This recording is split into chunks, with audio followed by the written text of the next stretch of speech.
You again for having me. My name is Kristin Taylor, and again, I am the Critical Wildlife Area Coordinator with the Florida Fish and Wildlife Conservation Commission. And today I'll be telling you guys a little bit about highly pathogenic avian influenza, also known as HPAI. And the particular strain we're going to be discussing today is this H52344B, which is the one that we are currently seeing in the United States. So a little background in case we all have different knowledge or histories here. What is avian influenza? This is a viral disease that can affect all avian species. That's going to be important to remember later because there are going to be species that may be asymptomatic or not seem as if they're being impacted by this. And there are two categories. We have low pathogenic influenza and highly pathogenic influenza, which again is what we are currently dealing with. So main differences, it's going to be signs and symptoms. For your low pathogenic influenza, you really aren't going to see many signs or symptoms in these birds. However, it still can be transmitted. In your highly pathogenic avian influenza, it's extremely infectious, and you are going to see signs and symptoms in most birds, including high mortality rates amongst the infected species. Again, I'll repeat this multiple times this evening. You are still going to have some animals that can be infected even with HPAI that are not going to show any signs or symptoms. So where did this strain that we're dealing with right now come from? This strain has actually been documented in Europe since 2021, and it's thought that it traveled to Canada with migratory waterfowl. And following its entry into Canada, it traveled the Atlantic Flyway and ended up in Florida, where it was first detected in January of 2022. And that first detection that we had here in Florida was in a hunter-harvested blue-winged teal duck.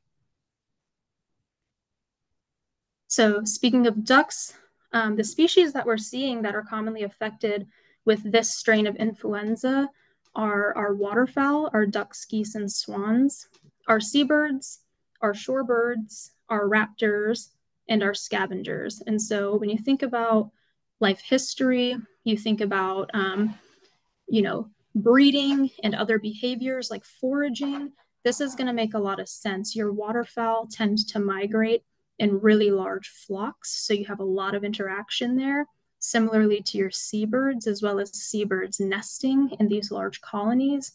Your shorebirds are hanging around in areas where a lot of these seabirds are hanging around doing foraging. Your raptors, they're preying on other animals, including birds. Raptors will eat other birds. And like many of us, an easy meal is a great meal. And so if these animals are out looking for food and they see animals that might be acting as if they're sick or ill, those are going to be easy prey, right? They may go for those not knowing that they are acting that way because they're infected with influenza. And that's similar to our scavengers again.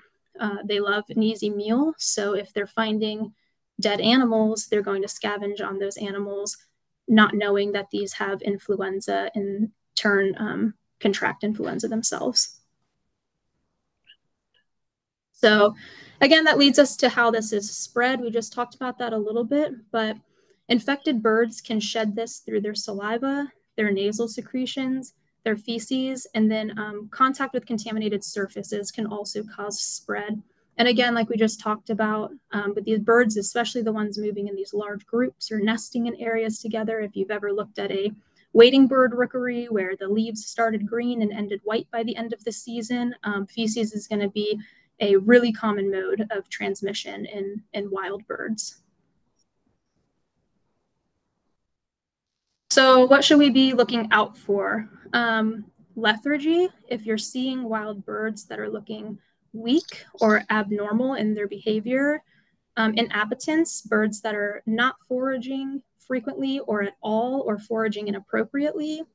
Neurologic signs, so any type of circling or tremors or seizures in birds. And finally, again, like we've mentioned before, sometimes just nothing. Sometimes some of these species are going to be completely asymptomatic and are still capable of shedding this virus and spreading it to others. So it's important to keep that in mind, that while We do want to be looking out for some of these sick birds.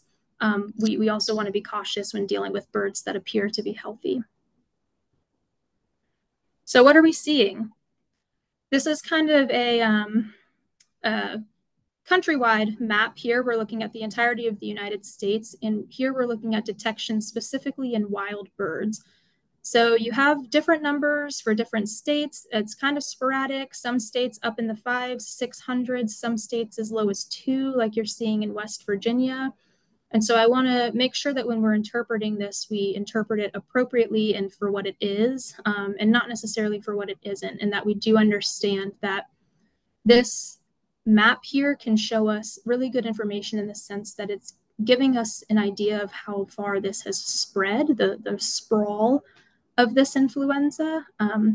But it doesn't give us a good idea of necessarily why these numbers look the way they do. So you might look at the total count at the top there and say, just over 9,000, that doesn't seem to be too many infected birds. But what you're not seeing is maybe that's due to resources. And again, these fluctuations in different states could be due to just the resources and the availability for testing versus some that might not have the resources and availability for testing. This could be due to birds that are missed. There could absolutely be birds that we are missing and not testing that just nobody ever came across, or just simply too many to test. So when you look at things like this, do be cautious. Do make sure you interpret it for what it is, which again, this lets us know that influenza has really spread east to west coast. It's across the entirety of the United States, but those particular numbers might not be telling a full story. So not just in wild birds, where else have we detected? Oh, sorry. Now we're on to Florida. We zoomed in here a little bit. This map is a little bit outdated. It was last updated in January of 2023, but I wanted to throw this on here so you guys could see how quickly it spread throughout the counties in Florida.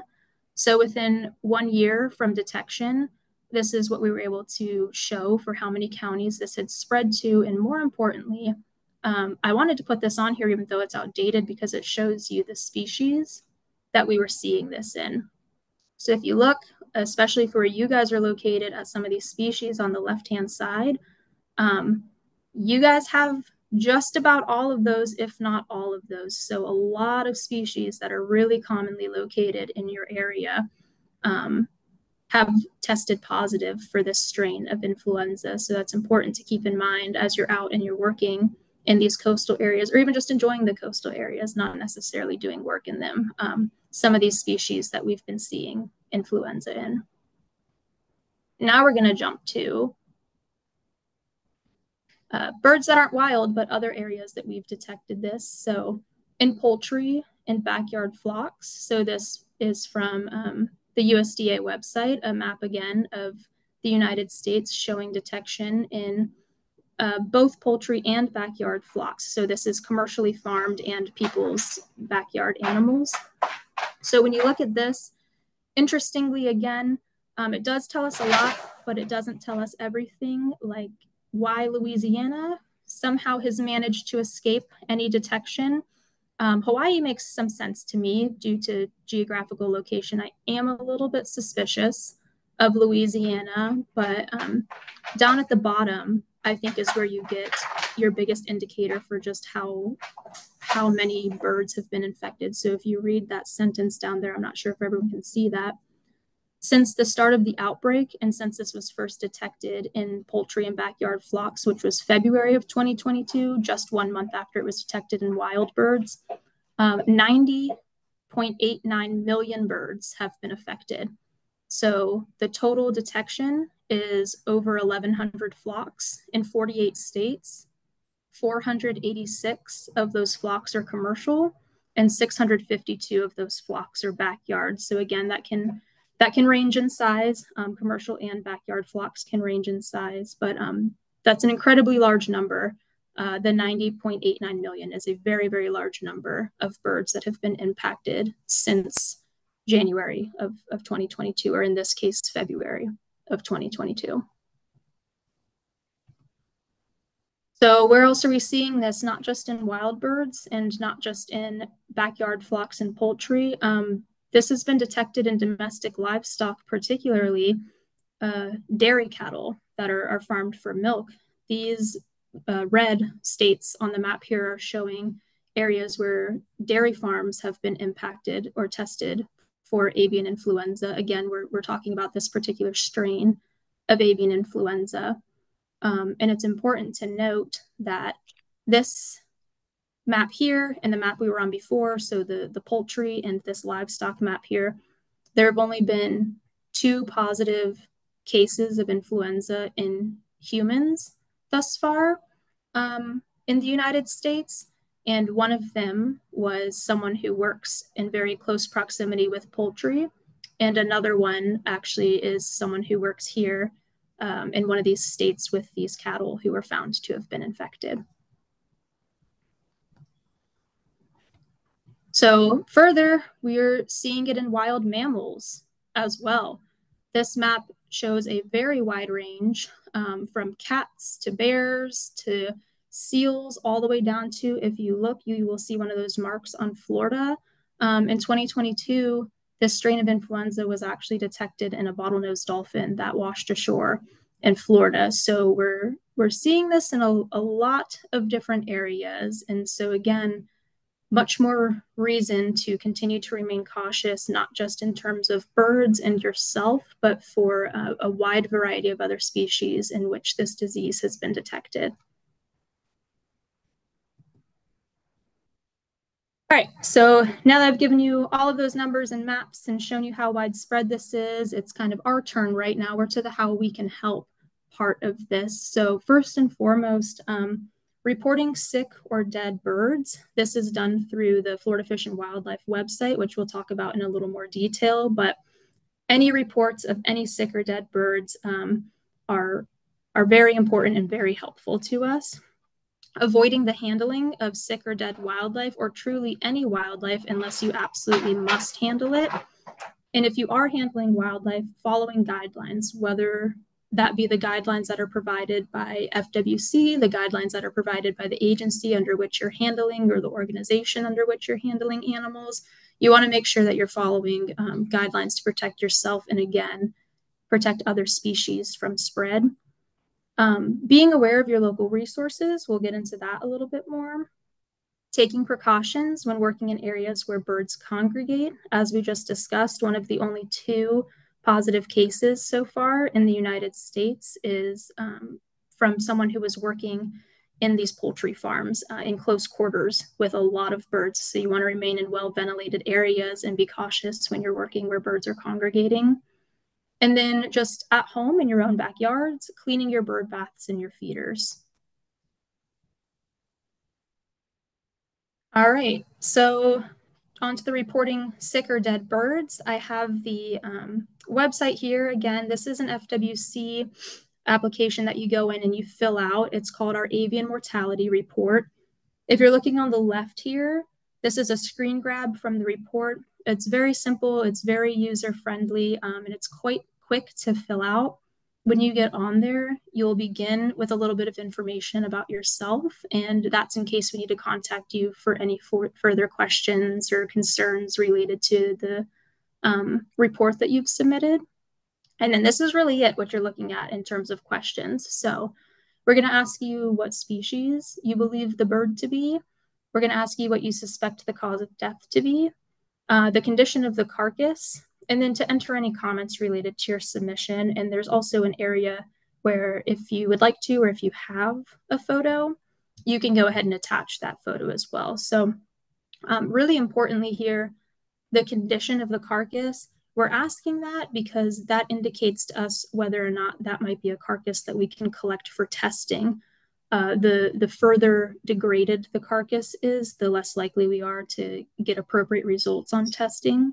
So if you have a quite fresh carcass, that's going to be interesting to us depending on the species, and kind of what you enter into the comments is what you believe happened in terms of if we want to go out and grab that. And again, the comments, very, very helpful. I can give examples of, some of the things that I have seen before that people have entered that I find to be incredibly helpful is something along the lines of, I was walking my dog yesterday. I found a dead bird. I didn't think much of it until today when I was walking my dog and I found another dead bird of the same species. And now that I'm looking around, we have 3 birds, same species, hanging out around the pond, and something just doesn't quite look right. So, entering comments like that or elaborating a little bit on what you might think is going on really helps us find these patterns and kind of stitch together what's going on in these areas. And again, even though this is called the Avian Mortality Report, you can report sick birds through here as well. So just make sure you let us know that in the comments whether or not this is only a sick bird or if this is a deceased bird as well as sick birds. Just make sure you elaborate a little bit on that. So this gets submitted to us. This goes to staff members statewide, and we're able to view this and we're able to, again, draw some conclusions from this, maybe figure out some patterns or some concerning things that are going on and or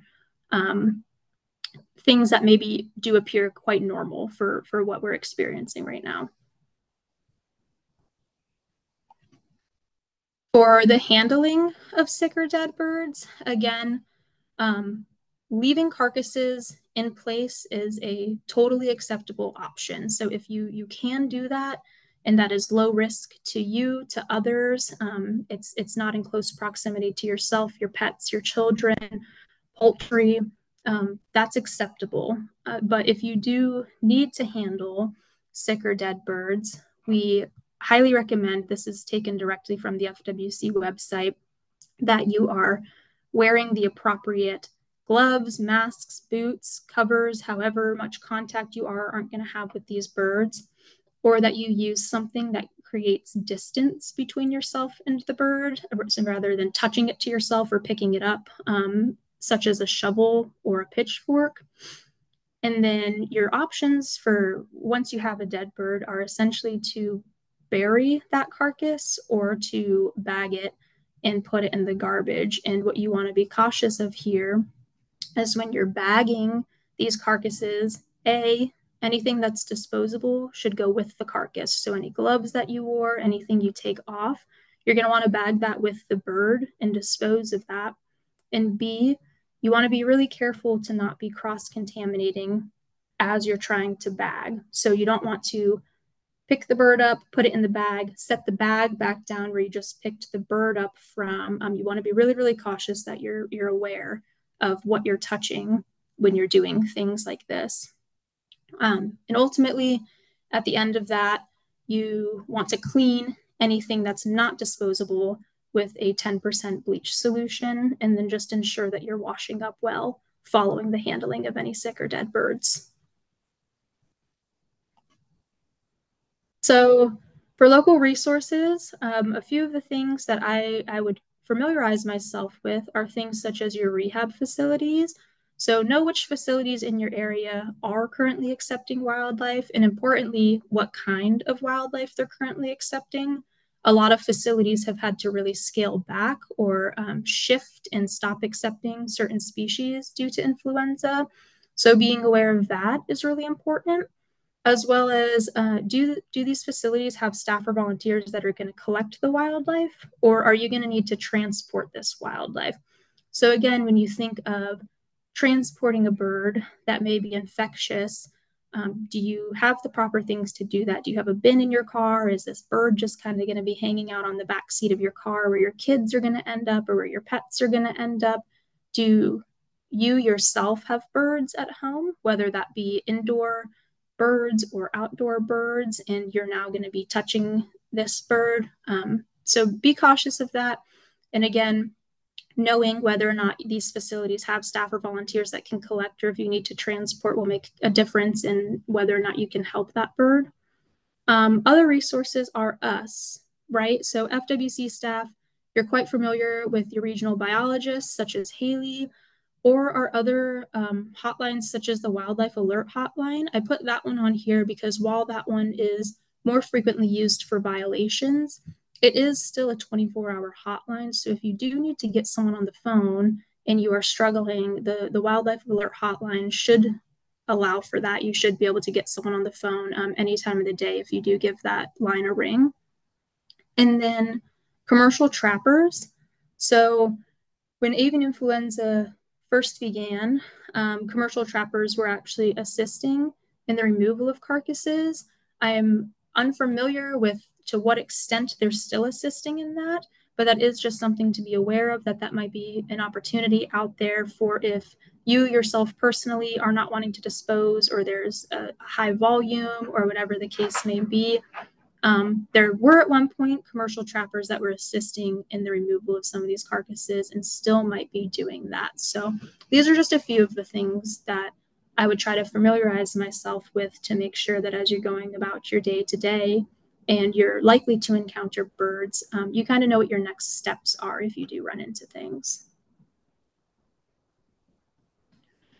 And then our precautions when working near birds. So this is very important for anybody who's going to be assisting us with chick checking, looking at rooftops, large colonies on the beach. These are all things that we hope to see and that people are doing when they're out working around these large groups of birds. So one, again, depending on the contact you're going to be having, wearing protective gear that can be cleaned or disposed of. We just kind of talked about how to do that. Two, washing well after the handling of any bird, sick or otherwise, because remember, we can have carriers that are asymptomatic. So that would be at least 30 seconds with soap or water, or using an alcohol-based hand sanitizer, and then making sure that your hands have the opportunity to dry well before touching anything. For those who are going to be helping us with chick checking and any sort of rooftop nests, if you're needing to re-roof any of the chicks, cleaning your equipment really well between every single chick that you re-roof. And something that I want to mention that's really important here is you're going to be utilizing aerosols and things like bleach and disinfectants when wiping stuff down.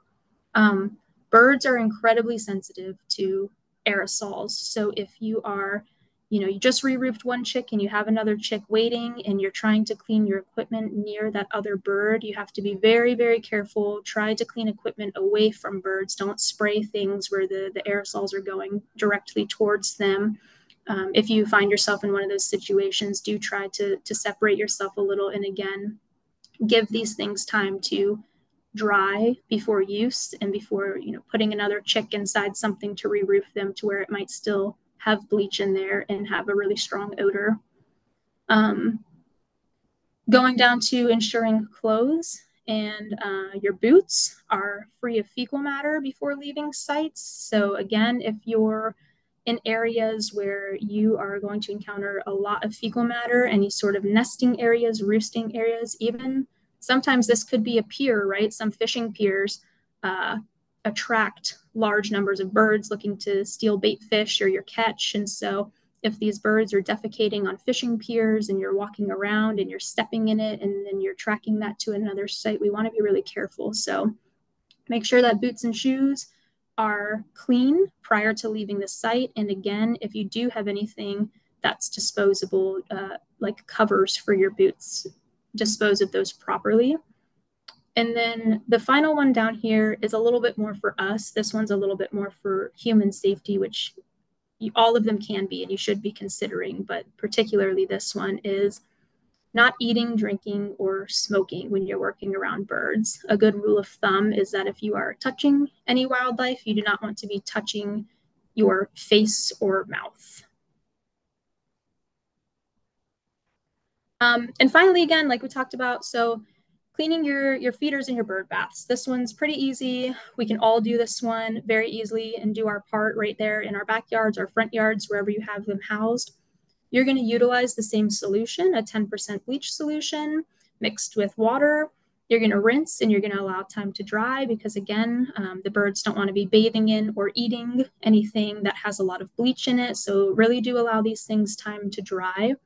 And what I would recommend here is if you have quite ravenous birds that eat through things quickly, that should be fine. And then you just clean each time it's emptied.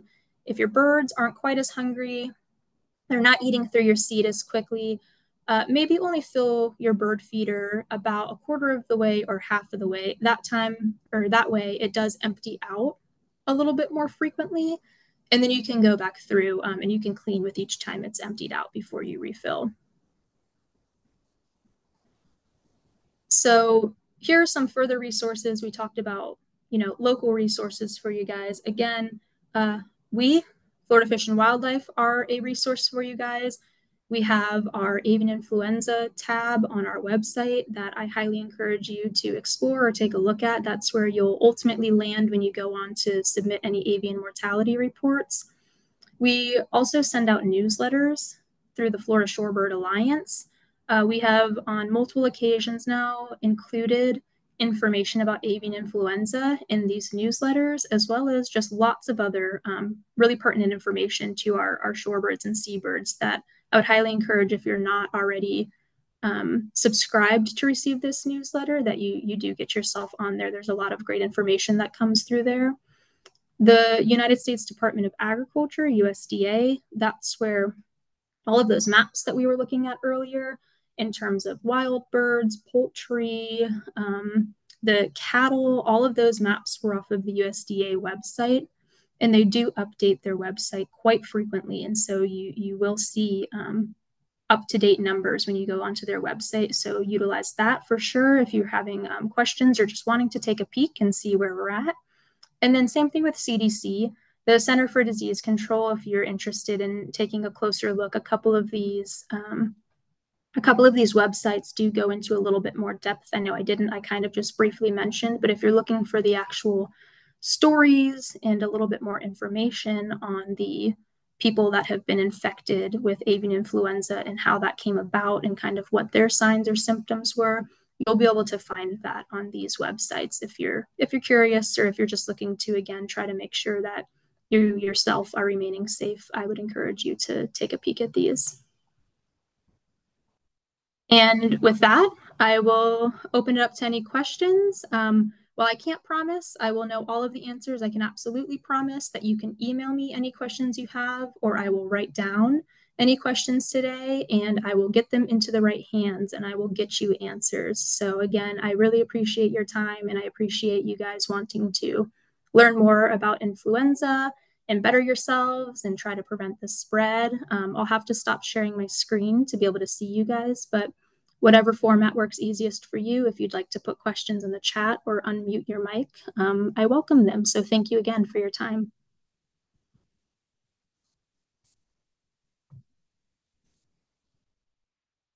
Thanks, Kristin. Thank you.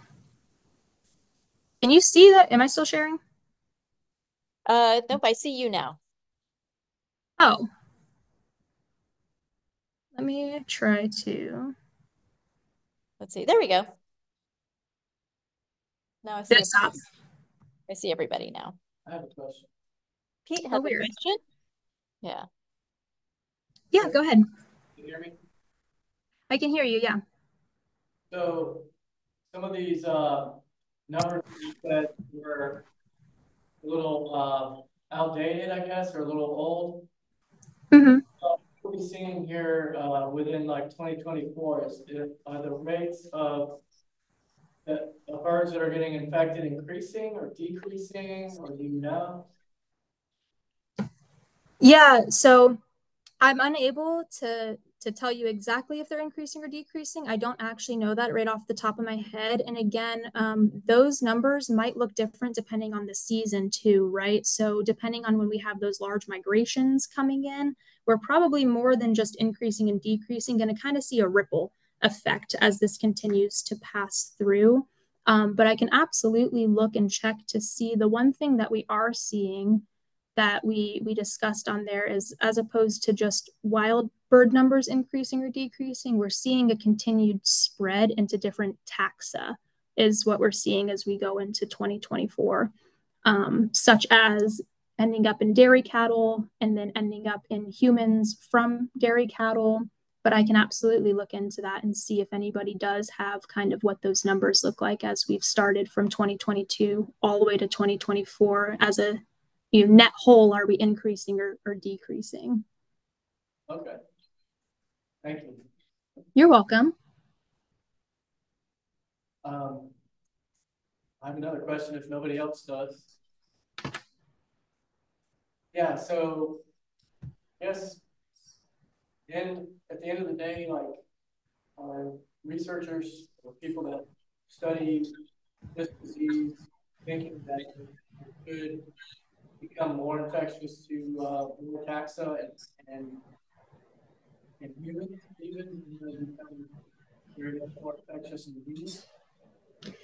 Yeah, so that's been a concern since the beginning, right? Is how infectious is this to humans or other taxas? And while the transmission rate is really low to humans, it's incredibly low. If you think about, like we were just talking about, over 90 million poultry and backyard chickens and things where we are rearing all of those as humans, we're in contact with all of those, and we've only seen 2 cases in humans so far. While it's a concern, the concern is still low. I think more recently what has been a larger concern is the fact that historically we were worried about transmission from avian species to humans, and the transmission at that dairy farm is thought to have been mammal to mammal. So that's thought to have been a dairy cow to a human, which is a little bit more concerning, right? Because now we have other modes of transmission to humans, and seeing that mammal to mammal makes that a possibility for other species, not just ourselves. So.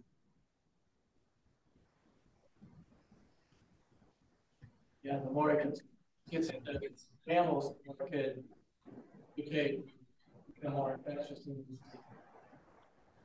Is there anything that can be done to eliminate this disease?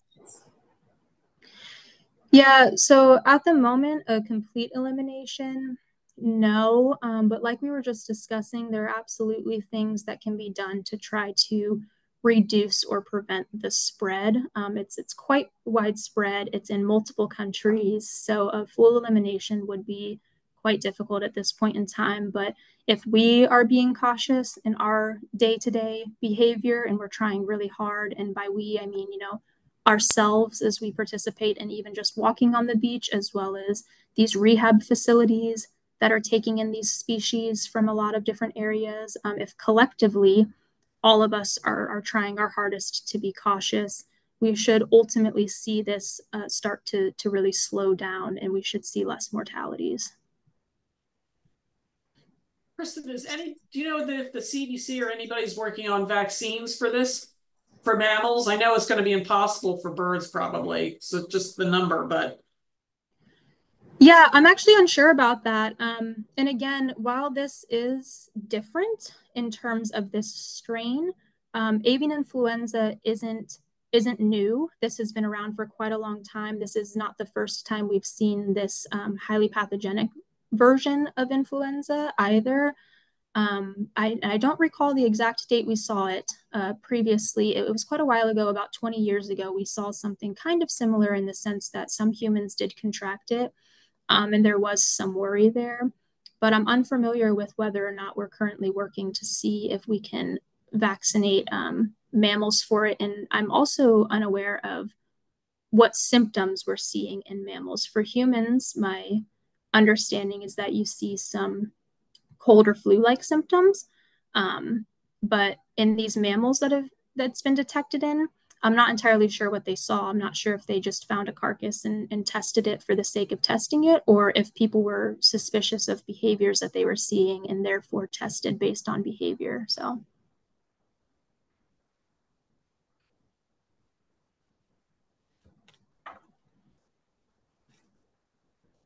So you don't see like a major outbreak or anything like that for humans.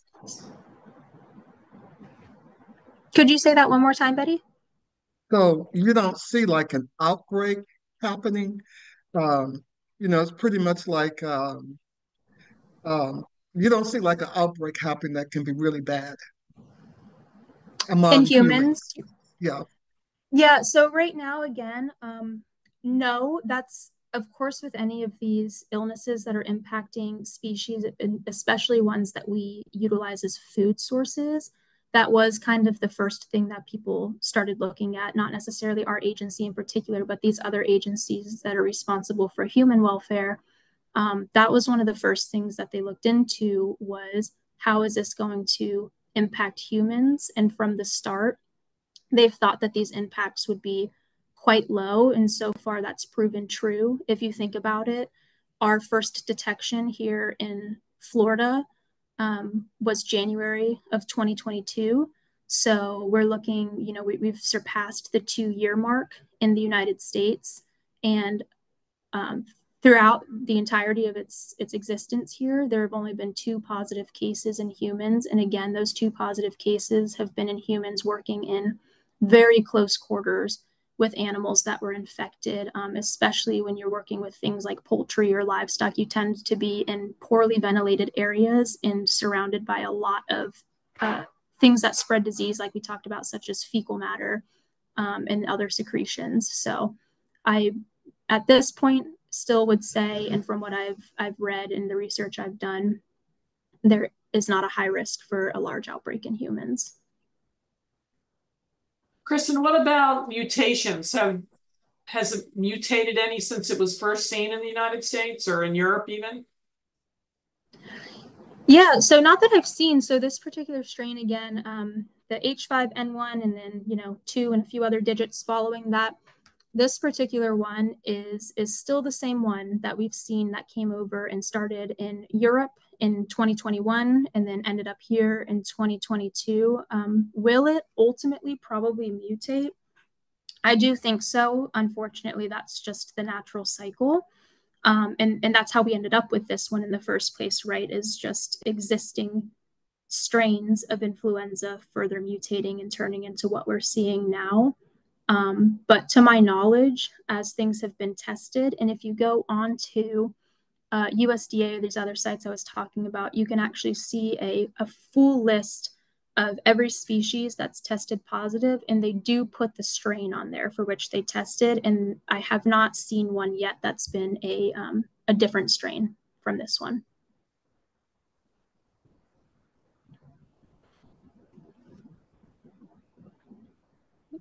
I have one question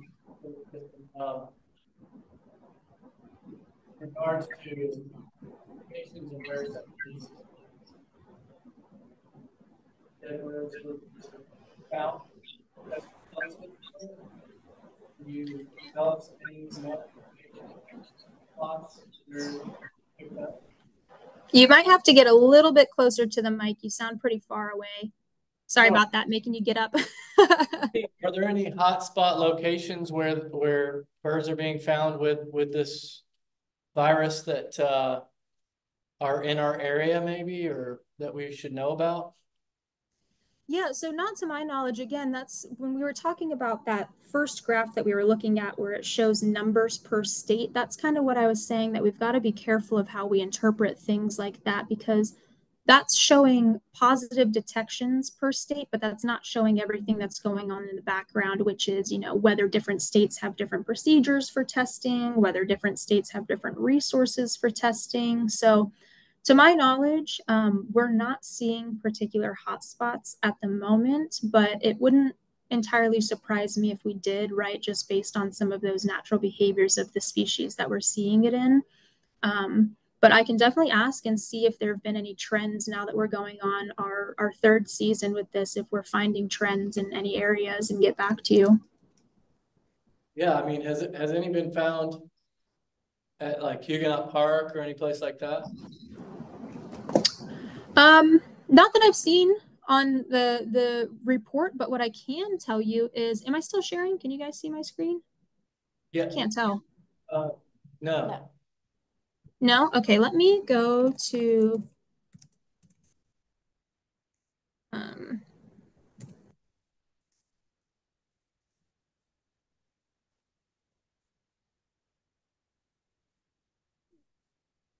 go on to this USDA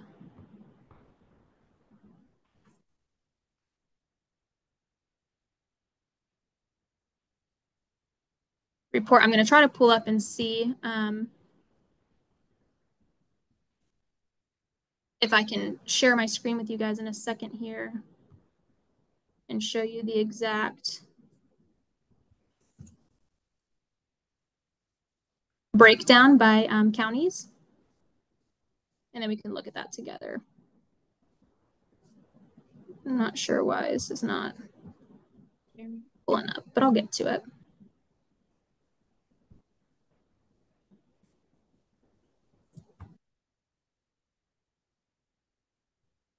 But if you have questions in the meantime, you can feel free to ask, but I will try to pull this up so we can take a peek at all the counties together.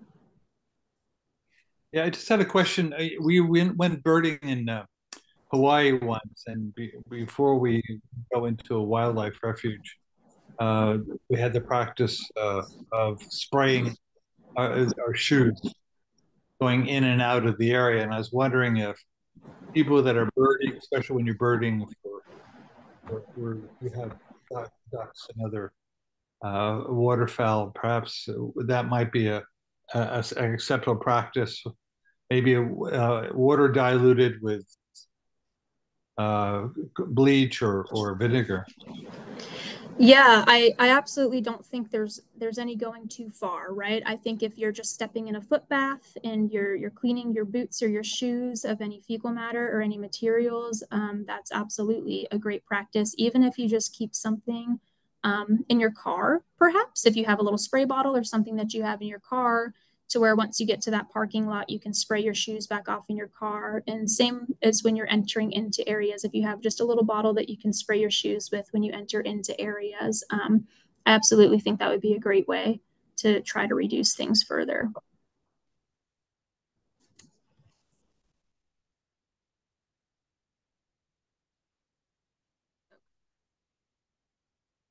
Yes, with the shorebird stewarding monitoring season coming on board, are people being asked to take any precautions as they're out doing those volunteer activities in our critical wildlife areas? Yeah, absolutely. So that's one of the main things we just sent out in this more recent newsletter. I'm going to try to share my screen too. Let me know. Can you guys see this? Yes. All right, you're looking at your county. You're looking at Duval. These are mortality reports from Duval. We've got dates. This is one of the links that I was offering up to you guys, to where you can actually click through and you can see everything that's been detected right in your county and what your species are. But while you take a peek at this, I'll get back to answering your other question. That yes. Like I was discussing with our newsletter, that's one of the things that we've just recently sent out in another newsletter, was another large breakdown of what we're asking people to do.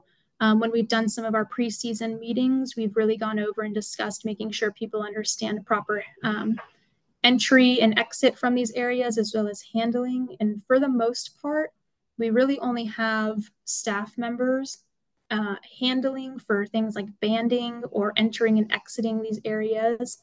But we also did really try to elaborate further and educate people in these preseason meetings on how they can go about going in and out of these heavily populated areas that have high concentrations of birds in a careful and safe manner. So looking at page 1, again, you guys have some bald eagles. It's important to look to whether this is captive or wild. So you've got bald eagles on here, Muscovy ducks, which are not a surprise, black vultures. This is all falling into those categories we talked about where we're seeing high rates.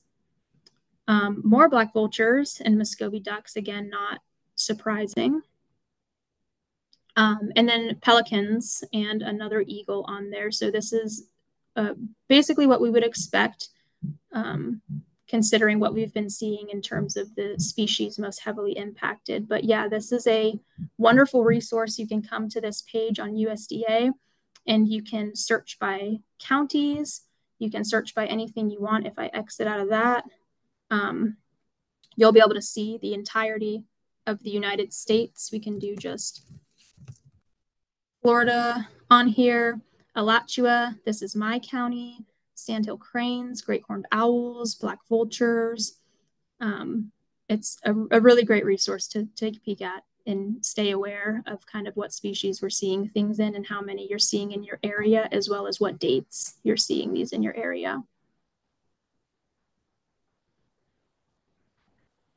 Do you know if the captive bald eagles were all at one place and it spread amongst the four, or is that four?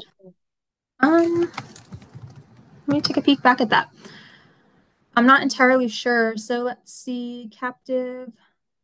So these dates all look pretty close together. So there is a chance that this could have been at the same spot. These two captive birds were same date, and then we've got another one, and then we have another one that follows. So there's a chance it could have all been at the same spot for sure. As well as if you take a peek at this too, right? This looks like these Muscovy ducks were all found at the same time. And it doesn't, I don't think I even saw any reports for you guys for 2024 yet. It looks like this is all when we've started really heavily testing in 2022 to try to get an idea of what we were dealing with. But that could be something to keep in mind, is if testing is starting to slow down.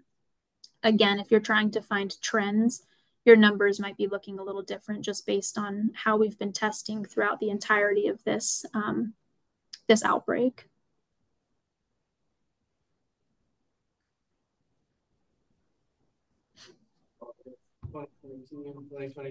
Yeah. Oh, I'm sorry. Did you want to keep looking at that? I can reshare. No, that's okay. Okay.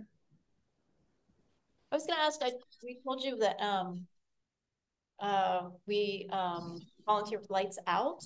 So that's mostly Yes. songbirds, but I saw looks like most of the numbers are ducks, geese, raptors, shorebirds. So are songbirds just a really small portion of that, or are they not showing up as having any traces of this?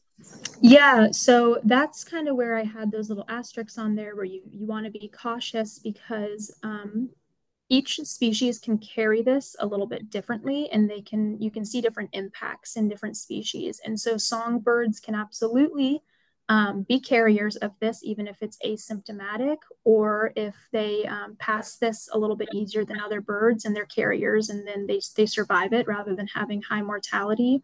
But in general, yes, numbers have been much, much lower detections in songbirds than they have been in some of these other species. Okay. If they're asymptomatic, then do their offspring carry the antibodies for it? That's a wonderful question. I'm not sure. I would assume that would work similarly to us as humans, but I'm not entirely sure on that one. I will write that one down. Thank you. Yeah, you're welcome.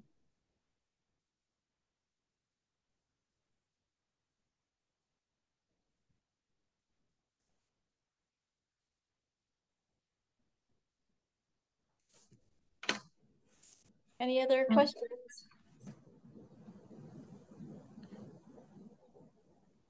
What's going on? Yeah. Yeah, I think that covers it. Thank you so much, Kristin. Yeah, Kristin, this was really good.